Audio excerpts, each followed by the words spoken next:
আসসালামু আলাইকুম। কৃষি এগ্রো নার্সারির পক্ষ থেকে স্বাগতম।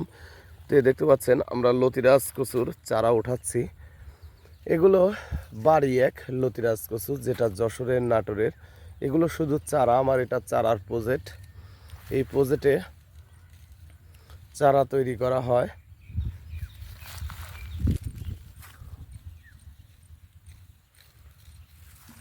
এখানে শুধু চারা তৈরি করা হয়। আর অপর সাইডে আমরা আরেকটি প্রজেক্ট দেখতে পাচ্ছেন, সামনে 10 বিঘার ওই প্রজেক্টে লতি কাটা হয়। এখান থেকে চারা বাংলাদেশের প্রতিটি জেলায় সেল দেওয়া হয়। এক চৌদ্দীয় মুরব্বী দেখতে পাচ্ছেন চারা উঠাচ্ছে। যে আমাদের চারাগুলি দেখেন কি সুন্দর সতেজ চারা।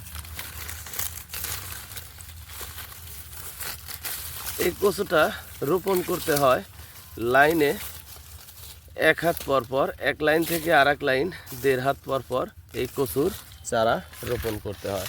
তো ভিউয়ার্স, আপনারা যদি লতিরাজ কচু চাষাবাদ করতে চান অবশ্যই যোগাযোগ করবেন। আসসালামু আলাইকুম।